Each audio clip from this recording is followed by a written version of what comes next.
Welcome to Kabilan academy. வருங்கால அரசு அதிகாரிகள் அனைவருக்கும் வணக்கம். இந்த வீடியோ பதிவில் நம்ம எதை பற்றி பார்க்க போகிறோம் அப்படின்னு பார்த்தீங்கன்னா, நம்மளுடைய சக்ஸஸ் ஸ்டோரி. அதாவது ஒரு சப்ஸ்கிரைபர் கேட்டிருந்தேன், அப்படி நீங்கள் என்ன பண்ணிட்டு இருக்கிறீங்க, என்ன எக்ஸாம் பாஸ் பண்ணி வச்சிருக்கீங்க, நீங்கள் என்ன வேலையில் இருக்கிறீங்க அப்படிங்கிற மாதிரி நம்ம சப்ஸ்கிரைபர் கேட்டிருந்தாரு. இது ஒரு ஜஸ்ட் ஒரு மோட்டிவேஷனுக்கு தான் அந்த வீடியோ நான் கொடுக்குறேன். சரி, ஃபர்ஸ்ட் ஆஃப் ஆல் இது வீடியோக்குள்ளே போகிறதுக்கு முன்னாடி ஒரு சில விஷயங்களை தெரிஞ்சுக்கணும். இந்த கவர்மெண்ட் ஃபீல்டுக்கு நம்ம எதுக்கு வரோம் அப்படிங்கிறது கண்டிப்பாக தெரிஞ்சுட்டு தான் நம்ம உள்ளே வரணும். ஒரு சில பேர் பர்மனன்ட் ஜாப் அப்படிங்கிற மாதிரி வருவாங்க. ஒரு சில பேர் பார்த்தீங்கன்னா எப்படி சொல்கிறது, ஜாப் நேசிக்கிட்டு மக்களுக்கு சேவை செய்கிறது அந்த மனநிலையில் வருவாங்க. ஒரு சில பேர் பார்த்தீங்கன்னா பணம் சம்பாதிக்கிறது, பணம் நிறையா பார்த்தீங்கன்னா கவர்மெண்ட் ஜாப் போனால் கிடைக்கும் அப்படிங்கிற மாதிரி ப்ரைவேட்டை கம்பேர் பண்ணும்போது அப்படிங்கிற மாதிரி ஒரு சில தாட்டில் பார்த்தீங்கன்னா ஒரு சில பேர் இங்கே உள்ளே வருவாங்க. ஆனால் இங்கே உள்ளே வர்றாங்க, எல்லாமே வர்றாங்க. பட் யார் நிலச்சிட்டு இருக்கிறாங்க, யார் நிலைத்து நிற்கிறாங்க அப்படிங்கிறது இங்கே ஒரு ரொம்ப முக்கியமாக பேச வேண்டிய ஒரு விஷயம். ஒரு குரூப் 4 மாதிரி ஒரு எக்ஸாம், ஒரு 20 லட்சம் பேர் எழுதுகிற எக்ஸாம் கண்டிப்பாக பார்த்தீங்கன்னா நிலச்சி நிற்கக்கூடிய ஒரு கேண்டிடேட் மீன்ஸ் சின்சியர் ஆஸ்பிரன்ஸ் அப்படின்னா பார்த்தீங்கன்னா ஒரு 2 to 3% மெம்பர்ஸ் கூட கிடையாது. ஓகேங்களா, உண்மையாக தான். ஒரு அப்ராக்சிமேட்டாக எடுத்துக்கணும், ஒரு 30,000 to 40,000 மெம்பர்ஸ் கூட இங்கே பார்த்தீங்கன்னா சின்சியர் ஆஸ்பிரன்ஸ் கண்டிப்பாக இல்லை. அதனால் இந்த ஃபீல்டில் நிலச்சி நிற்கிறது அப்படிங்கிறத கஷ்டமே தவிர கிளியர் பண்ணுறது அப்படிங்கிறது ரொம்ப ரொம்ப ஈஸி. ஏன்னா இருக்கிறதே 20-30,000 பேருக்கு தான் நம்ம காம்படிஷன் போட்டியோட போட போகிறோம். ஓகேங்களா, இதுவும் கிட்டத்தட்ட ஒரு விதமான போதை தான். இதில் ஒரு முறை தோப்பாங்க, 2 முறை தோப்பாங்க, 3 முறை தோப்பாங்க. அதுக்கப்புறம் பார்த்தீங்கன்னா இந்த ஃபீல்டு நமக்கு செட் ஆகாதுன்னு வெளியே போகிறவங்க நிறைய பேர் இருக்கிறாங்க. இதில் யார் நிலச்சி நிற்கிறாங்க அப்படின்னா, இது ஒரு அந்த ஜாபை ரொம்ப ரொம்ப கவர்மெண்ட் ஜாப்பை நேசிச்சிருப்பாங்க, ரொம்ப ஒரு ஆழமாக நேசிச்சிருப்பாங்க. அது ஒரு கிட்டத்தட்ட ஒரு நியர்பை ஒரு போதை மாதிரி தான். அந்த மாதிரி இருக்கிற ஒரு பீப்புள் தான் பார்த்தீங்கன்னா இங்கே சக்ஸஸ் பண்ணியிருப்பாங்க. சும்மா மற்றபடி எல்லாமே சும்மா ஜஸ்ட் ஒரு ஃபார்மாலிட்டிஸ்க்கு எழுதுவாங்க, 2 அட்டம் கொடுப்பாங்க, 3 அட்டம் கொடுப்பாங்க, சரி நமக்கு செட் ஆகாது அப்படின்னு சொல்லிட்டு வெளியே போயிடுவாங்க.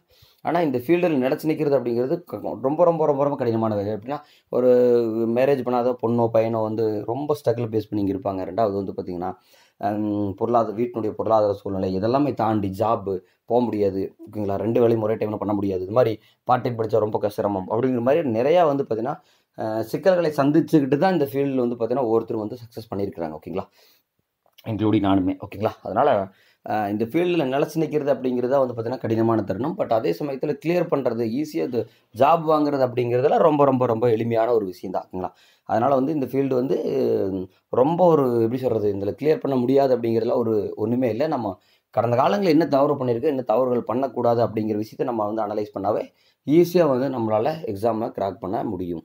சரி, இப்போ ஜஸ்ட் இது ஒரு மோட்டிவேஷனுக்கு தான் நான் கொடுக்குறேன். அடுத்தடுத்த வீடியோவில் நான் இதுக்கு முன்னாடி எத்தனை அட்டம் கொடுத்துருக்கேன், என்ன பண்ணியிருக்கேன், என்ன தவறுகள் பண்ணியிருக்கேன், அதை எப்படி நான் திருத்தியிருக்கேன் அப்படிங்கிற விஷயத்தெல்லாம் நம்ம ஒன் பை ஒன்னாக அடுத்தடுத்த வீடியோக்களில் பார்க்கலாம். ஓகேங்களா, இப்போ நான் என்ன எக்ஸாம் பாஸ் பண்ணி வச்சுருக்கேன் அப்படிங்கிறத பற்றி உங்களுக்கு நான் ப்ரூஃபோட காட்டுறேன். ஓகேங்களா, சரி, இப்போ ஜஸ்ட் 2022 நான் குரூப் 2 ஓகேங்களா ப்ரிலிம்ஸ் கிளியர் பண்ணி மெயின்ஸ் எழுதினேன். அதில் எனக்கு பார்த்தீங்கன்னா நாட் ரீச்டு ஜூன் அப்படின்னு சொல்லி வந்துருச்சு. ஐ மீன் கிட்டத்தட்ட 2க்கும் இல்லை 2Aக்கு நான் வரல. ஓகேங்களா, ஆனால் நல்லா தான் பண்ணிட்டு வந்திருந்தேன், பட் வரல.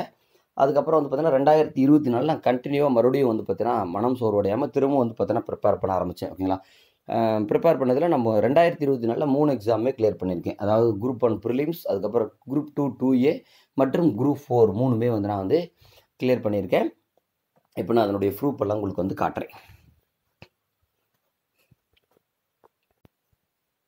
இது பார்த்தீங்கன்னா என்னுடைய குரூப் 1 ப்ரிலிம்ஸ்னுடைய நம்பர். ஓகேங்களா 4303 இந்த நம்பர் நான் குரூப் 1 ப்ரிலிம்ஸ்னுடைய நம்பர். பட் நான் பார்த்தீங்கன்னா குரூப் 1 ப்ரிலிம்ஸ் அப்படிங்கிறது நான் கிளியர் பண்ணதுக்கப்புறம் நான் மெயின்ஸ் எழுத போகலை.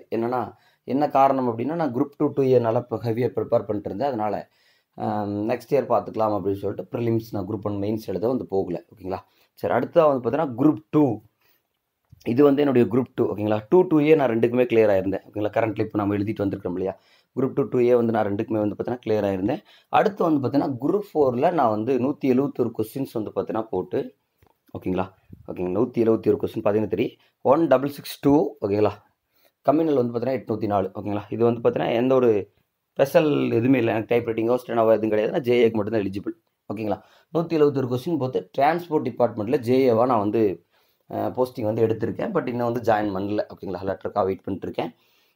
எப்பவுமே ஒன்று புரிஞ்சுக்கணும், அதே சமயத்தில் நான் 2 2Aவும் நல்லா பண்ணியிருக்கேன், 2A மெயின்ஸும் நல்லா பண்ணியிருக்கேன், 2 டிஸ்கிரிப்டிவ் மெயின்ஸும் நல்லா நான் பண்ணியிருக்கேன். ஓகேங்களா, பட் இங்கே ஒன்று தெரிஞ்சுக்கணும், நமக்கு ஏதாவது ஒரு வேலை அப்படிங்கிறது ஒரு சில பேருனுடைய தாட்டாக இருக்குது. ஓகேங்களா, ஒரு சில பேருனுடைய தாட் நம்ம பிடிச்ச வேலையில் போய் உட்கார வரைக்கும் நம்ம ப்ரிப்பரேஷன் ஸ்டார்ட் பண்ணணும், கண்டினியூ பண்ணணும் அப்படிங்கிற மாதிரி இருக்குது. ஆனால் உண்மையை நான் என்ன கேட்டால் என்ன சொல்ல போனால், நான் என்ன கேட்டாலும் நான் அதான் சொல்லுவேன். அதாவது ஒரு ஜாப் அப்படிங்கிறது எக்கனாமிக்காக பார்த்தீங்கன்னா ஸ்டேபிள் ஆகிறதுக்கு ஓகே. பட் ஆனால் பிடிச்ச வேலை இன்ட்ரெஸ்ட், அதாவது ஒருத்தங்களுக்கு ஒரு ஒரு ஒரு ஏதாவது ஒரு போஸ்டிங் பதவி மேலே ஒரு நல்லா ஒரு ஒரு இன்ட்ரெஸ்ட் இருக்கும். ஓகேங்களா? அந்த மாதிரி அந்த பதவிகள புடிச்ச வேலையில போய் உட்கார்ற வரைக்குமே, அந்த நம்மளுடைய ப்ரிப்பரேஷன் அப்படிங்கிறத கன்டின்யூ பண்ணணும் அப்படிங்கிறத நான் சொல்லுவேன். ஓகேங்களா? நம்ம ஸ்டூடெண்ட்டுக்கும் இத நான் சொல்லுவேன்.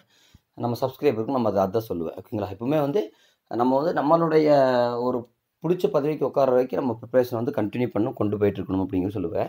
அதே அந்த ஒரு அடிப்படையில இந்த 2025லாம் பார்த்தீங்கன்னா, உங்களுக்கு நல்ல ஒரு வாய்ப்புன்னே சொல்லலாம். ஓகேங்களா? ஒரு குரூப் 1, குரூப் 2, ஒரு குரூப் 4 இந்த காமனான எக்ஸாம் ஒரு 3 இருக்கு. பட் டெக்னிக்கல் சர்வீஸ் எல்லாம் கூட எக்ஸாம்ஸ் வந்து இருக்குது. காமனா எழுதுறது 3 எக்ஸாம் இருக்குது. ஈஸியா வந்து 3 எக்ஸாமுமே நீங்க நல்லபடியா ப்ரிப்பேர் பண்ணீங்கன்னா, உங்களுடைய தவறுகள அனலைஸ் பண்ணீங்க அப்படின்னா, ஈஸியா வந்து பார்த்தீங்கன்னா கிராக் பண்ண முடியும். ஜஸ்ட் இது ஒரு மோட்டிவேஷனுக்கு தான். உங்களுடைய வெற்றியில நம்மளுடைய சேனலும் கண்டிப்பா வந்து பங்கு இருக்கும். ஓகேங்களா? என்ன தவறுகள் பண்ணலாம், என்ன தவறுகள் பண்ணக்கூடாது, எத சரி பண்ணிக்கணும், எங்கிருந்து கொஸ்டின்ஸ் வந்து கவர் ஆகும் அப்படிங்கிறதெல்லாம் நம்ம அடுத்தடுத்த வீடியோல ஒன் பை ஒன்னா வந்து பார்த்தீங்கன்னா குடுக்கலாம். ஓகேங்களா? அதனால இந்த ஃபீல்டுல நிலைச்சு நிக்கிறது அப்படிங்கிறது தான் கஷ்டமே தவிர, கிளியர் பண்றது அப்படிங்கிறது ரொம்ப ரொம்ப ரொம்ப ரொம்ப ஈஸி தான். அது ஒரு ஒரு பயங்கரமா வந்து பார்த்தீங்கன்னா, கிளியர் பண்ண முடியாது அப்படிங்கிறதெல்லாம் கிடையாது. ஜஸ்ட் நான் சும்மா குரூப் 4லாம் பார்த்தீங்கன்னா, ஜஸ்ட் நான் எழுதிட்டு வந்தேன். அவ்வளோதான். மத்தபடி ரிசல்ட் வரும்போது நான் அம் ஒரு 1660னா என்னாலயே நம்ப முடியல தான் உண்மையாலுமே. நான் அப்போ அவ்வளோதான் இருக்காங்களா நமக்கு முன்னாடி அப்படிங்கிற மாரி எனக்கு தோணுச்சு. அதெல்லாம் இன்னுமே முன்னாடி போயிருக்கலாம். நானும் சில சில தவறுகள் பண்ணிட்டு வந்துட்டேன். இன்னுமே நான் முன்னாடி போயிருக்க முடியும். இது அப்ப அப்படி பார்க்கும்போது இதுல ஒண்ணுமே கிடையாது. நமக்கு அதாவது இங்க வந்து பார்த்தீங்கன்னா, படிக்கிற மாதிரி ஆக்ஷன் குடுக்குற கூட்டம் தான் நெறைய இருக்கே தவிர, படிக்கிற கூட்டங்கள் கம்மி அப்படிங்கிறது நமக்கு இதுலேருந்தே தெரியுது. ஓகேங்களா? அதனால ஒண்ணும் பெரிய விஷயங்கள் இல்ல. ஈஸியா எல்லாராலயுமே கிளியர் பண்ண முடியும். அதாவது சின்சியரா படிச்சா, சின்சியரா ப்ரிப்பேர் பண்ணா, ஸ்ட்ராட்டஜிஸ் யூஸ் பண்ணா கண்டிப்பா இந்த எக்ஸாம் வந்து கிளியர் பண்ணலாம். இது ஜஸ்ட் ஒரு மோட்டிவேஷனுக்கு தான். அடுத்தடுத்த வீடியோல எப்படி என்ன பண்ணலாம்? என்ன படிக்கணும்? நான் இதுக்கு முன்னாடி எத்தனை அட்டெம்ப்ட் குடுத்துருக்கேன்? இந்த ஃபீல்ட்ல என்னலாம் ஸ்ட்ரகிள வந்து பார்த்தீங்கன்னா, நான் பேஸ் பண்ணியிருக்கேன் அப்படிங்கிற மாரி எல்லாம் நம்ம அடுத்தடுத்த வீடியோல வந்து குடுக்கலாம். Okay friends. Thank you. மீண்டும் ஒரு அடுத்த நல்ல வீடியோ சந்திக்கும் வரை உங்களிருந்து விடைபெறுவது கபிலன் அகாடமியிலிருந்து உங்கள் குணா. நன்றி. பாய் பாய்.